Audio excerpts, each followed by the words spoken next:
In the late 1930s, the regiment was only parading or training 10 days a year. They would fire on the ranges once a year. They knew their gas drills. Some guys were being trained in specific trades like communications. Guys are learning Morse code. Some were serving in the militia at the time for a sense of duty, but coming out of the Depression, some guys were doing it for the money as well. So by 1939, they had a lot of making up to do. In 1940, once they've been given the word to mobilize, they start recruiting heavily.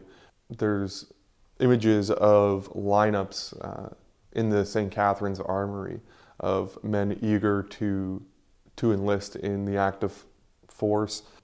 In terms of aptitude, you had guys leaving school to enlist in the Army, so guys with grade 9, 10 educations, some even with less. Other guys you had who were successful businessmen, successful lawyers, university graduates. So I mean, you had men from all walks of life in the regiment.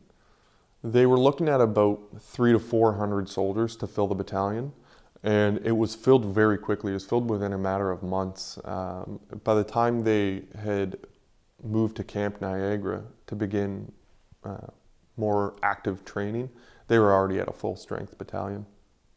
The original battalion really was still wearing World War I uniforms, using Ross rifles, wearing World War I webbing. It wasn't really until later in 1940 that they're starting to be equipped with, for the time, modern uniforms and modern webbing, modern rifles.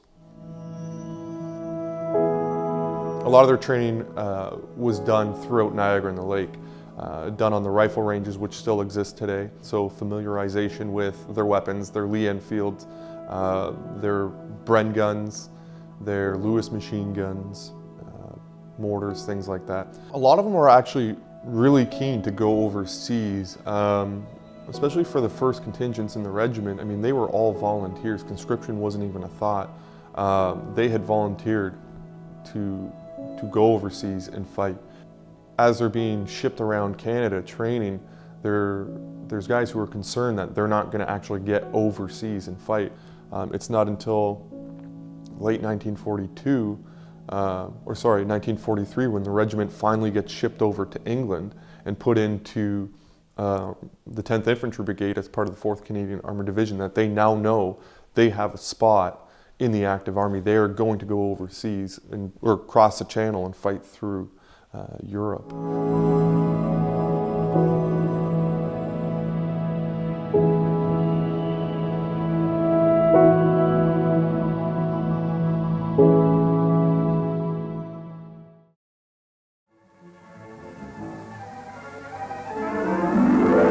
An Ontario infantry unit prepares for an assault on the ferry landing island of Capelle-Sévère.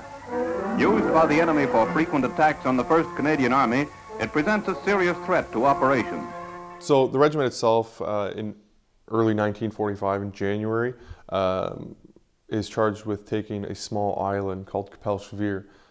Even the North American canoe becomes an instrument of war in Canadian hands. Canoe commandos form one arm of the double-pronged drive on the... And the regiment suffers about 60% casualties just on the first day alone. The battle rages on for another four more days.